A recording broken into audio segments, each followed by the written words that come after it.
Bonjour à toutes et à tous. Je suis très heureux d'être parmi vous. Je vous remercie de m'avoir invité. Je voudrais en effet vous parler des infections bactériennes, virales et parasitaires dues à l'eau.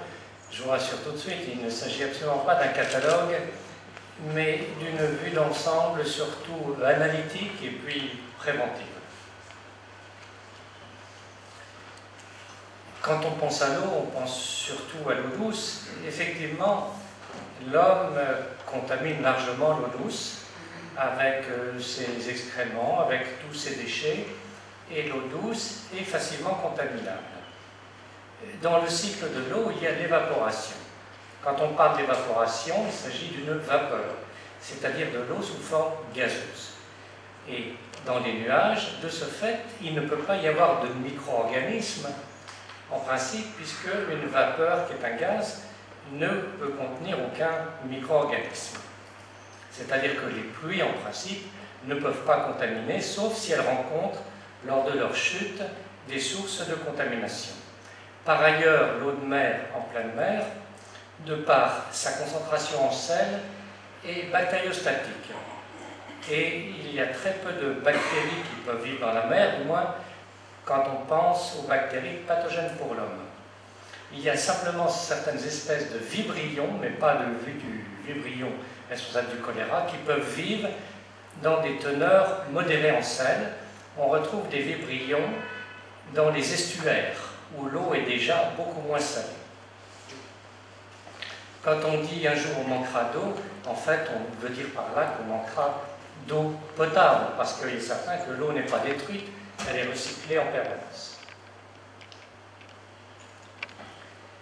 Quand on parle de l'eau, on ne peut pas faire l'économie de parler du biofilm, car le biofilm est une couche visqueuse qui se développe sur toute surface en milieu humide et recevant un minimum de bactéries. Pourquoi est-il important de parler du biofilm?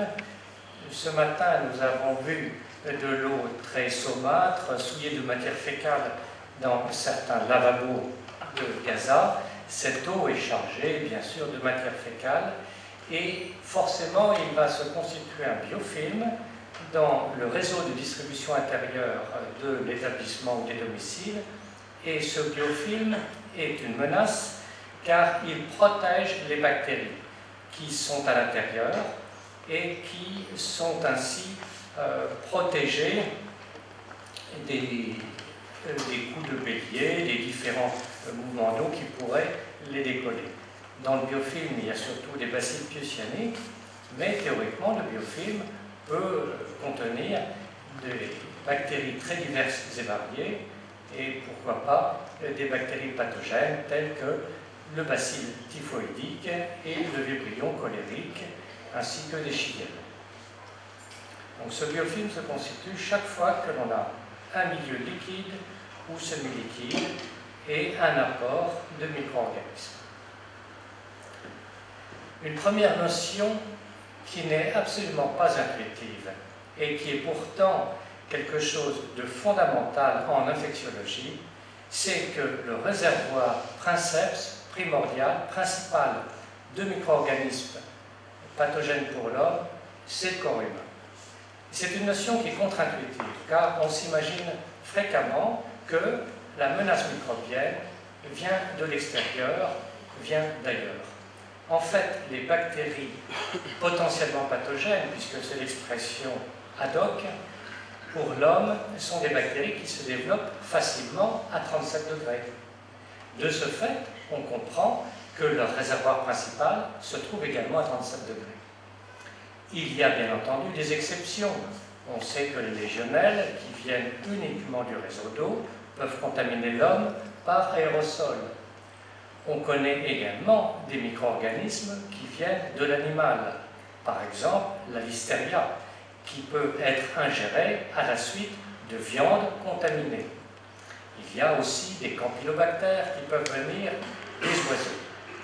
Mais cette règle générale, avec bien sûr des exceptions, qui dit que le réservoir principal de micro-organismes potentiellement pathogènes pour le corps humain, c'est l'homme, permet de comprendre bien des choses, et ce matin on a parlé du choléra, et surtout de décliner des mesures préventives efficaces. Toujours est-il que lorsqu'il est contaminé, donc on peut se contaminer entre êtres humains, c'est la contamination interhumaine directe, ou alors surtout, puisque nous parlons d'eau aujourd'hui, on peut se contaminer à partir de l'eau préalablement contaminée. On ingère donc de l'eau contaminée et le micro-organisme potentiellement pathogène pourra ou non se développer et pourra ou non donner une infection. Toujours est-il que lorsqu'il se développe, on va en général, dans le cas du cycle oro-fécal, on va en général éliminer par voie fécale des micro-organismes potentiellement pathogènes qui pourront ensuite rejoindre les eaux usées et éventuellement polluer les nappes phréatiques, éventuellement contaminer les poissons. Toujours est-il qu'on pourra ensuite retrouver ces micro-organismes, pourquoi pas, dans notre eau de distribution, s'il y a un cycle qui est court, c'est-à-dire qui est déficient, et s'il y a des défaillances dans le traitement des eaux usées. En principe, cela ne devrait pas arriver. Si on traite correctement les eaux usées, on doit avoir de l'eau véritablement potable, c'est-à-dire de l'eau exempte de micro-organismes pathogènes. Ce matin, nous avons parlé des coliformes et nous avons aussi parlé des nitrates. J'en profite pour préciser que les coliformes sont donc un groupe artificiel, ce n'est pas du tout un groupe taxinomique, c'est un groupe de laboratoire, un groupe de bactéries qui ressemble à des colibacilles, c'est-à-dire à Escherichia coli. Ce sont des entérobactéries, c'est-à-dire des bactéries que l'on trouve essentiellement dans l'intestin de l'homme et des animaux. Ces coliformes ne sont pas ipso facto pathogènes, mais il faut bien comprendre que quand on trouve des bactéries coliformes, c'est-à-dire qui ressemblent à des bactéries fécales dans l'eau, ça signifie que l'eau a été souillée par des matières fécales. Il faut les comprendre comme des marqueurs et non pas des synonymes de danger infectieux. Et c'est la même chose pour les nitrates. Les nitrates sont des marqueurs de pollution par des eaux de l'agriculture contenant des engrais. Mais les nitrates en eux-mêmes ne sont pas dangereux pour le corps humain, sauf éventuellement pour le nouveau-né. Donc voilà, à partir de ce réservoir humain, possibilité donc d'élimination dans les eaux usées. Et alors, ces bactéries potentiellement pathogènes qui ont pour réservoir principal le corps humain, tels que Salmonella typhi, le bacille de la typhoïde, tels que Vibrio cholerae, l'agent du choléra, ces bactéries, dont le réservoir est humain, peuvent rester plus ou moins longtemps et persister, s'agissant de bactéries, et parfois même se multiplier. Mais ça ne va pas durer très longtemps. Et j'ai beaucoup aimé ce matin l'intervention à propos du choléra, parce que l'orateur a évoqué la possibilité d'un apport de vibrions cholériques par des migrants venant de l'Afrique subsaharienne. Effectivement, il y a des porteurs sains du vibrion cholérique, mais ce portage sain ne va pas durer indéfiniment. Pourquoi il n'y a pas actuellement de choléra à Gaza, malgré les conditions très difficiles, malgré la guerre? Parce qu'il n'y a pas de porteurs sains.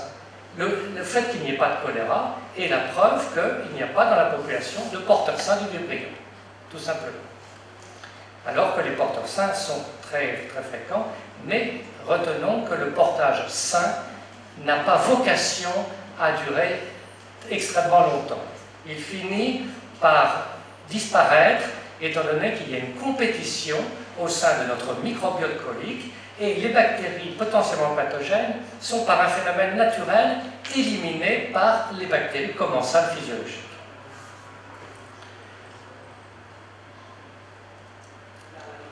Donc ici on a une personne qui vomit et qui donc défèque à une diarrhée. Dans la plupart des gastro-entérites aigus, les vomissures et les selles diarrhéiques sont extrêmement contagieuses, c'est-à-dire renferment beaucoup de bactéries ou de virus s'il s'agit d'une gastro-entérite aiguë virale. Pardon.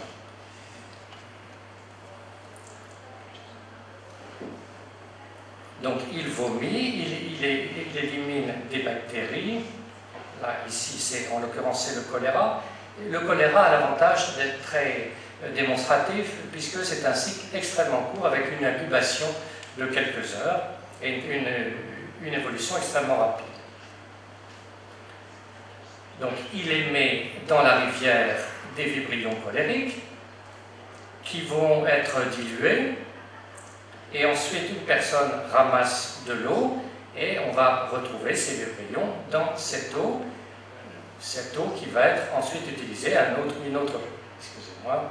une autre personne ici défèque à nouveau. Je vais laisser se dérouler, ce sera plus facile. Donc, élimination des vibrions cholériques. Alors, à propos de la contamination bactérienne ou virale, il faut bien comprendre que ça n'est pas binaire, ça n'est pas la loi du tout ou rien. Cette contamination, elle est toujours dose dépendante. Et on va avoir ça dans la notion d'inoculum. C'est-à-dire que lorsque l'on est contaminé par des bactéries ou des virus, on va recevoir une certaine charge microbienne. La mouche est un vecteur également, elle contamine la nourriture. Les insectes sont des vecteurs redoutables. Les petits pains sont contaminés et ensuite on va absorber un petit pain. La bactérie va ou non se multiplier dans le corps selon que l'on a un terrain réceptif ou non. Et donc ensuite cette bactérie peut être contaminer d'autres personnes.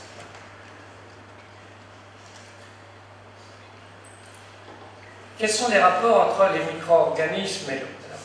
Les bactéries à grammes négatives ont une paroi un peu plus fine que les bactéries à grammes positives, c'est-à-dire que la couche de peptidoglycane, le polymère, est assez mince. Donc ces bactéries ont un besoin permanent d'humidité, sans quoi elles se dessèchent et meurent. Et c'est pourquoi les bactéries à grammes négatives ont une affinité pour l'eau. Et toutes les bactéries pathogènes transmises par l'eau sont des bactéries à grammes négatives, comme le bacille de la typhoïde, le vibrion cholérique, comme les shigelles, qui sont également des entérobactéries, comme les yersinia, d'autres entérobactéries, comme les salmonelles, des gastroentérites. Ce sont toutes des bactéries à grammes négatifs. Et les virus sans enveloppe, c'est-à-dire nus, sont des virus très résistants, comme le virus de l'hépatite A, le virus de l'hépatite E, qui n'existe pas au Moyen-Orient. L'hépatite E se rencontre essentiellement en Asie.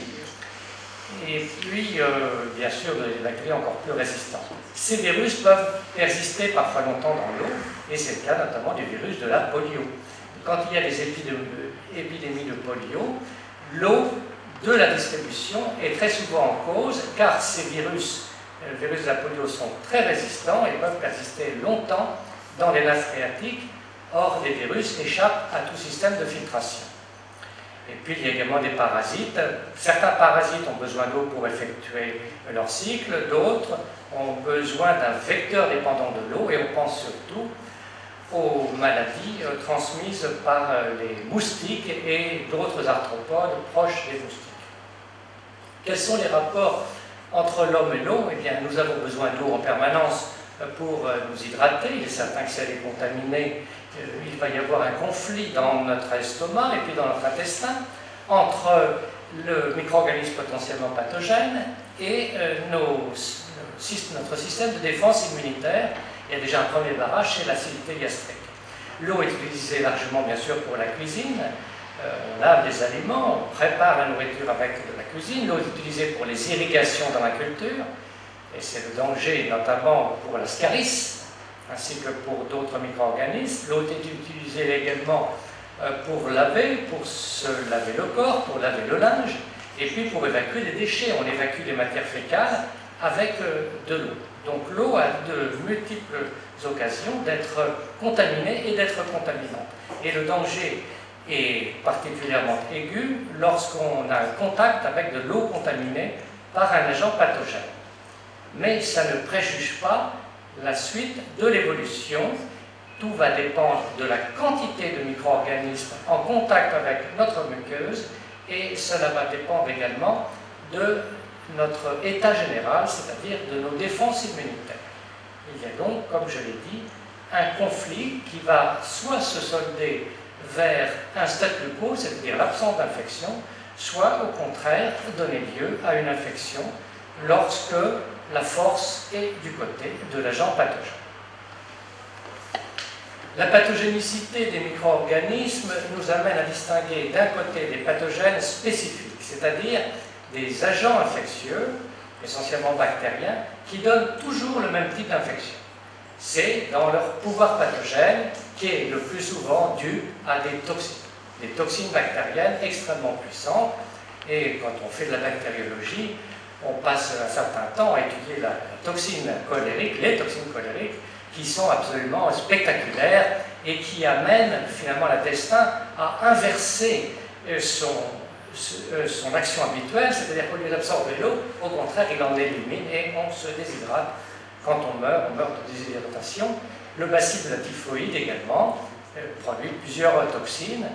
Il y a également la virulence, c'est la capacité à se multiplier rapidement et à envahir la muqueuse. Et à côté de ça, il y a les micro-organismes pathogènes opportunistes qui nous intéressent moins ici, puisque c'est le bacille thucyanique qui va pouvoir infecter la muqueuse urinaire, qui va pouvoir infecter les plaies, qui va pouvoir infecter la muqueuse respiratoire, les légionnelles, qui peuvent infecter la muqueuse respiratoire et le poumon profond après une contamination qui se fait presque exclusivement par l'inhalation d'aérosols d'eau tiède du réseau qui a été contaminé, qui est colonisé plus exactement par des légionnelles. Il en faut une certaine quantité. Revenons maintenant au réservoir des micro-organismes pathogènes, nous l'avons vu. Le réservoir essentiel, principal, primordial, c'est essentiellement le corps humain. Et cette règle concerne la grande majorité des micro-organismes pathogènes. Bien sûr, il y a des exceptions. Nous avons parlé de la légionelle, nous avons parlé du thucyanique, le tétanos, son réservoir est tellurique, c'est-à-dire que c'est une bactérie du sol. La listeria, son réservoir est tellurique également, et puis on la retrouve dans l'intestin essentiellement des bovins qui vont servir pour notre nourriture, mais ce ne sont que quelques exceptions. Par ailleurs, l'homme, lorsqu'il est en présence d'une bactérie potentiellement pathogène, peut réagir en devenant simplement porteur sain. C'est-à-dire qu'il n'est pas malade, mais il va reproduire cette bactérie. La bactérie va se multiplier sur la surface de cette muqueuse et parfois à l'intérieur de la muqueuse, mais sans la détruire. Ça, c'est très important. Quand on est colonisé, on n'est pas malade, c'est-à-dire que notre intégrité physique n'est pas atteinte, nous ne souffrons de rien, simplement nous avons au niveau de notre muqueuse une bactérie potentiellement pathogène qui se multiplie et que nous allons bien entendu excréter et diffuser dans le milieu extérieur s'agissant d'une bactérie intestinale, puisque c'est le sujet qui nous intéresse aujourd'hui. Donc c'est avec ce schéma-là que les porteurs sains vont pouvoir être à l'origine d'une épidémie de choléra. Le choléra, on le sait, survient à l'occasion de catastrophes naturelles, inondations, tremblements de terre et des guerres. Mais il faut qu'il y ait un apport de porteurs sains. Il y a à côté des porteurs sains les porteurs asymptomatiques qu'on devrait appeler en toute rigueur des infectés asymptomatiques, mais étant donné que l'infection qu'ils souffrent est seulement latente, est inapparente et ne les atteint pas non plus de leur intégrité, on parle également de porteurs asymptomatiques, mais il y a une différence avec la simple colonisation, c'est que cette fois-ci, la muqueuse est atteinte dans sa profondeur. C'est une différence qui est un peu subtile, mais dans le cas d'infection latente, on trouve en général des signes biologiques, mais l'atteinte n'affecte pas l'état général de la personne. Et puis, il y a les malades, bien entendu. En concernant le choléra, c'est les malades qui vont faire une forme clinique de choléra, qui peut être, bien entendu, extrêmement sévère. C'est la forme qui peut conduire au décès, mais il faut aussi savoir que le choléra, comme toutes les infections bactériennes gastro-intestinales ou intestinales, peuvent également donner lieu à des formes qui ne sont pas des formes foudroyantes et qui permettent d'être, par exemple, traitées en ambulatoire, d'avoir une réhydratation en ambulatoire, alors que les gens ne nécessitent pas un alitement. Donc on a différents degrés d'atteinte clinique et qui dépendent de deux choses, comme je l'ai dit, de l'inoculum, c'est-à-dire de la quantité de micro-organismes qui est introduite dans le corps, et puis également de l'état général. Les animaux d'élevage également peuvent interférer avec nous et être des réservoirs qui nous contaminent. Donc j'insiste sur la quantité d'inoculum. Alors c'est très important parce que quand on va parler de la prévention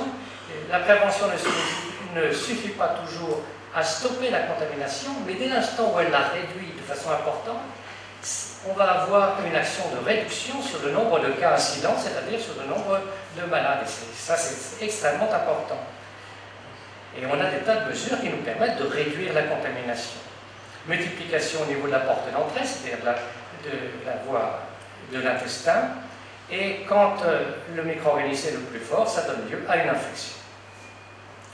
On distingue les maladies infectieuses qui sont hydriques, c'est-à-dire pour lesquelles on se contamine par ingestion d'eau ou inhalation d'eau, comme avec les légionnaires. La contamination est généralement directe. Donc on boit ou on mange de l'eau contaminée dans les aliments et les micro-organismes arrivent directement au niveau de la muqueuse. C'est le cycle orofécal et c'est le périfécal. Et cela débouche vers, bien sûr, des programmes d'éducation et des programmes culturels, mais c'est extrêmement difficile parce que nous sommes dans l'invisible. Tous les micro-organismes sont invisibles et lorsqu'ils sont présents sur les mains, lorsqu'ils sont présents sur les aliments, comme vous l'avez vu sur ce petit film, on ne les voit pas alors qu'on les a colorés en jaune de façon artificielle. Et c'est ça toute la difficulté des mesures d'asepsie. C'est qu'on se bat contre de l'invisible. Et lorsqu'on se lave les mains, il faut se laver les mains avec une technique efficace, sans quoi, eh bien, on manque son but et les mains resteront souillées quand on se fait simplement ça. Et ça n'est pas un lavage des mains. C'est un simulacre de lavage des mains qui ne permet pas d'éliminer le micro-organisme. Et puis il y a les maladies infectieuses aquatiques, avec une contamination directe, par exemple lorsque l'on marche pieds nus dans l'eau stagnante, ou une contamination le plus souvent indirecte par un vecteur.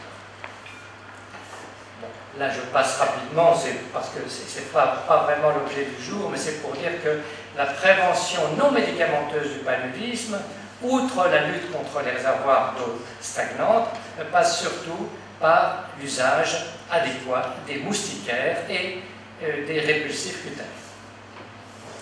Bon, là c'est un inventaire des différents vecteurs. Alors au Moyen-Orient, il y a en plus des moustiques et des phlébotomes. Les phlébotomes sont redoutables. Ce sont des toutes petites mouches qui nous perforent les téguments et qui creusent jusqu'à trouver une veine et qui peuvent nous inoculer beaucoup de parasites. Maintenant, les facteurs favorisants et aggravants en cas de contamination par une bactérie potentiellement pathogène. Eh bien, c'est le manque d'eau, évidemment, parce que la rareté de l'eau amène déjà à l'économiser et à la mal utiliser. Et puis, bien sûr, l'absence d'accès à l'eau potable avec ce cycle féco-oral qui va se pérenniser. Le manque d'infrastructures d'assainissement, c'est-à-dire les canalisations d'eau usée, et puis les latrines, qui, lorsqu'elles sont inexistantes ou rudimentaires, l'éducation sanitaire trop minime. C'est extrêmement difficile, l'éducation sanitaire vis-à-vis des micro-organismes, parce qu'on doit inculquer une notion invisible, et on doit inculquer la façon de préparer la nourriture de façon non contaminante, ce qui est difficile. Et puis les habitudes culturelles, les rites culturels à risque. Dans certains pays, on mange bien sûr ensemble, le repas est un moment de convivialité, c'est très bien, mais je vois que dans certains pays, il est d'usage de se laver les mains avant de manger, mais qu'est-ce que je vois? Une cupule d'eau et tout le monde se rince les doigts dans la même cupule avant de manger. Donc c'est une aberration. On est là aux antipodes de l'asepsie.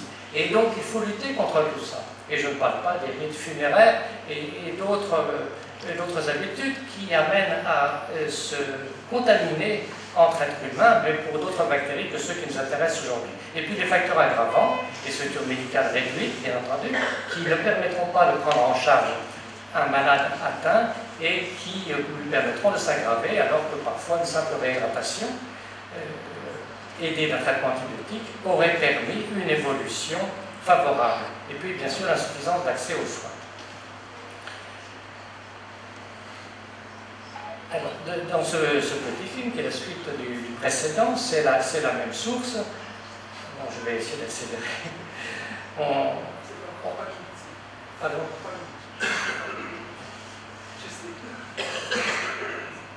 Donc, c'est le principe de la réhydratation. C'est le traitement essentiel pour les maladies comme le choléra, mais aussi pour les gastro-entérites aiguës virales. Les gastro-entérites aiguës virales peuvent tuer les nourrissons surtout. Le choléra tue les enfants, tue parfois les adultes fragiles. Ça, c'est la solution de réhydratation, bien sûr, qu'on fait bouillir, avec du sucre, du sel, et qui permet de sauver des gens, comme ça a été dit d'ailleurs ce matin. Donc, pour le choléra et pour les gastro-entérites aiguës virales, les deux pouvant entraîner le décès par déshydratation, tout simplement. Donc, le petit est bien entendu félicité, et ensuite il va donner ce soluté à d'autres personnes qui en ont besoin. Voilà, ça c'est un.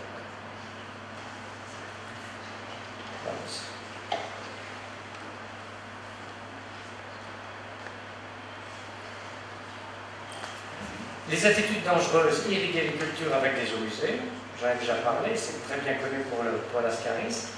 Il est absolument contre-indiqué d'utiliser des eaux usées pour irriguer les cultures. Préparer les repas et manger avec des mains souillées, oui, ça paraît évident, comme c'est inscrit ici, mais la difficulté, ça sera de bien se laver les mains. On n'a absolument pas besoin d'avoir un savon bactéricide. Un bon lavage des mains est suffisant. Il n'a pas besoin de tuer les bactéries. Il faut simplement qu'il les élimine. C'est comme les virus. Mais il faut qu'il soit fait avec une bonne technique. Et c'est pourquoi on a normalisé une technique de lavage des mains en 7 étapes. Ça permet d'avoir un résultat excellent sans se poser de questions. Ingérer des aliments non lavés ni cuits, marcher jambes nues dans les endroits pollués par des excréments, rester longtemps en contact avec des stagnants, avoir des réservoirs d'eau non protégés près de son habitation, c'est le risque d'entretenir une culture de moustiques qui sont des vecteurs du paludisme de toutes les arboviroses et souiller ses plaies avec de l'eau polluée. Les mesures de prévention, elles concernent l'éducation, il faut commencer très tôt, mais il faut qu'elles soient faites sur des bases scientifiques. Et on se heurte à des difficultés culturelles. Les travaux architecturaux, bien entendu, des canalisations d'eau usée qui doivent être bien organisées, et puis les latrines qui doivent être situées à au moins 30 mètres des cours d'eau. La prévention médicale, les vaccins, dans certains cas des médicaments, et puis la mise en œuvre d'un programme de prévention des infections, ça demande beaucoup de compétences, ça ne s'improvise pas, il faut du savoir-faire, de l'expérience, de la stratégie et un minimum de moyens. Je vais passer à cette vidéo. Alors, que retenir en pratique? Donc, ces agents infectieux sont très nombreux. Donc, il y a des virus de l'hépatite A, de l'hépatite E, virus de la polio, virus des gastro-entérites aiguës virales. Tous ces virus peuvent théoriquement, et puis la polio, oui, je l'ai dit, peuvent théoriquement être transmis par l'eau, c'est-à-dire se retrouver dans les nappes phréatiques et se retrouver dans l'eau du réseau. Et puis, il y a bien sûr le circuit court, c'est-à-dire la contamination interhumaine directe. La transmission des micro-organismes peut être hydrique, c'est ce à quoi on pense principalement, c'est-à-dire par ingestion d'eau contaminée, ou aquatique, c'est-à-dire l'eau est en contact d'une plaie. La prévention va porter essentiellement sur l'éducation. Et cette éducation, elle est difficile et elle n'est jamais gagnée, car il faut toujours commencer. Parce que le fait de se battre contre de l'invisible, c'est évidemment quelque chose de complexe et qui est tout à fait contre-intuitif. Donc il faut insister, justifier encore, et c'est fait. Et puis bien sûr l'accès à l'eau potable. Alors pour tous les peuples, c'est le défi du XXIe siècle. Ce qu'on a vu ce matin là, est très très inquiétant pour Gazas. L'eau potable, l'accès à l'eau potable est un vrai défi pour l'humanité. Je vous remercie de votre attention. Merci.